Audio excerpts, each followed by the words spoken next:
Deuxième partie de Smart Tech qui démarre, votre émission quotidienne sur l'innovation et le numérique que vous regardez sur la chaîne Bismart. Sont restés avec moi autour de la table Vincent Aulet, le fondateur de Gigli, Pierre-Emmanuel Dumouchel, président directeur général de Dessia, et Laurent Cervoni, professeur référent MBA en intelligence artificielle de De Vinci Executive Education et aussi responsable de l'innovation chez Talent.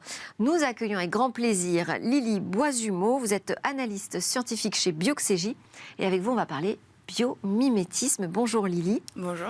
Et plus précisément, on va s'intéresser au patch à micro-aiguille. Alors expliquez-nous ce que c'est un patch à micro-aiguille déjà. Alors tout à fait, donc un patch à micro-aiguille, en fait tout simplement c'est un patch qu'on va venir coller sur la peau.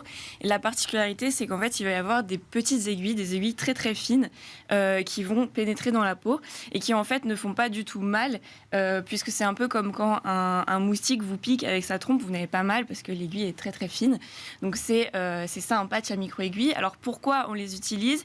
Eh bien c'est intéressant pour administrer des substances sous la peau, des substances comme par exemple des médicaments. Donc c'est quelque chose qui est en train d'être développé pour développer des traitements contre des maladies, des cancers et également des vaccins. Alors, donc plutôt des applications dans le domaine de la santé ? Exactement, ouais, plutôt. Et donc l'intérêt, il est double. Le premier intérêt, c'est qu'on va pouvoir administrer des médicaments de façon continue et beaucoup plus diffuse par rapport à la traditionnelle méthode de la seringue. Donc ça, c'est intéressant pour le traitement de certaines maladies. Et le deuxième intérêt, il prend sa source dans la peur des aiguilles. En fait, vous connaissez probablement quelqu'un qui a peur des aiguilles, qui a cette phobie-là. En fait, c'est quelque chose qui est extrêmement commun. On estime que 10 à 20% des personnes en souffrent, dont 50% d'enfants. Et ça, c'est un problème parce que dans le parcours de soins, chez ces personnes-là, eh bien, le parcours devient extrêmement pénible et associé à beaucoup d'appréhension. Donc avec ces patchs-là, on peut résoudre ce problème de cette phobie parce qu'on a pas mal quand on met le patch. Donc il y a déjà des patchs à aiguilles qui existent, qui sont utilisés aujourd'hui, mais le potentiel de développement, de croissance, de nouveaux usages est important ? C'est ça, parce qu'en fait, le gros problème des patchs qui existent aujourd'hui, c'est qu'ils ne tiennent pas. Ils n'adhèrent pas très bien à la peau. Tout à l'heure, je vous disais qu'un des intérêts, c'était justement qu'on puisse administrer des substances de façon continue. On comprend bien que si le patch ne tient pas, on perd complètement l'intérêt. Donc, d'où l'intérêt d'aller regarder ce qui se passe dans la nature. Exactement. Alors, comment est-ce que la nature peut nous aider à concevoir des patchs qui adhèrent mieux à la peau ? Eh bien, c'est ce qu'on va voir avec la menthe religieuse, plus précisément les pattes avant des menthes religieuses.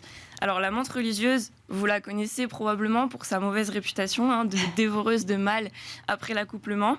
Ce qui, soit dit en passant, n'est pas tout à fait vrai. C'est pas un comportement qui est systématique, en fait, comparé à ce qu'on pense. C'est quelque chose qui existe beaucoup plus en captivité, finalement.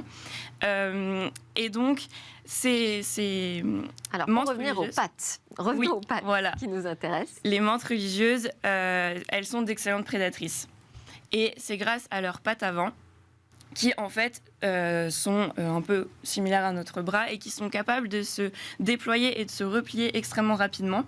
Et ce qui est intéressant, c'est qu'elles ont des aiguilles, des pics, qui sont orientées de façon différente, un peu comme ce que vous voyez à l'écran. Et ce qui se passe, c'est quand elles vont attraper un insecte, eh bien, elles vont refermer et leurs pics vont se croiser parce qu'ils sont dans des orientations différentes. Et grâce à ça, eh bien, les insectes ne peuvent plus s'échapper des pattes avant.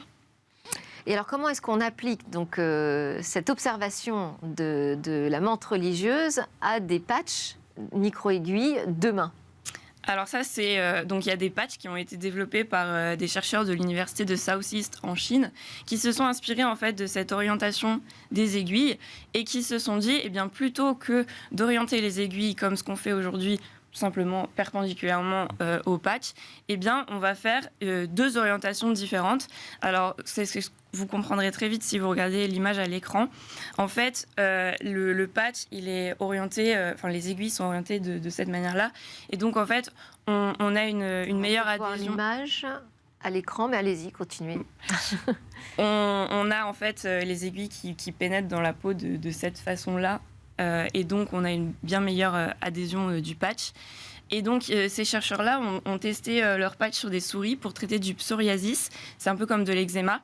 Et en fait, ce qu'ils ont réussi à montrer, c'est que le patch adhère beaucoup, beaucoup mieux à la peau comparé à une orientation perpendiculaire, tout en ayant la même efficacité de traitement et des dommages sur la peau qui sont vraiment négligeables. Donc ça veut dire qu'on peut avoir des administrations de médicaments là, sur la durée. C'est ça, exactement. Ouais. C'est le gros intérêt de... Et on change le patch quand il n'a plus de substance, simplement. Voilà, ouais. D'accord. Exactement. Et ces observations, elles ont été faites en France ou où est-ce qu'a démarré la découverte? Alors, l'exemple dont je vous parle, ce sont des chercheurs en Chine qui ont fait ça. D'accord, parce que Ouais. c'est en Chine qu'on trouve particulièrement des menthes religieuses. Je veux dire, quand on s'intéresse au biomimétisme, il y a toujours un moment, un point de départ, un chercheur qui s'est dit, tiens, c'est intéressant de regarder en particulier cet organisme plutôt qu'un autre.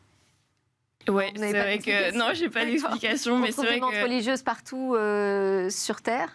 Oui, je crois, oui. D'accord. Ouais. Bon, bah, très bien. Merci beaucoup, Lily Boisomo. On n'a pas eu l'image, mais peut-être qu'on l'aura plus tard. Allez savoir. Vous êtes analyste chez Bioxégie. Merci beaucoup pour vos explications. On a vu quel progrès cela pouvait représenter pour la santé de regarder ce qui se passe dans la nature. On termine avec notre chronique Où va le web ?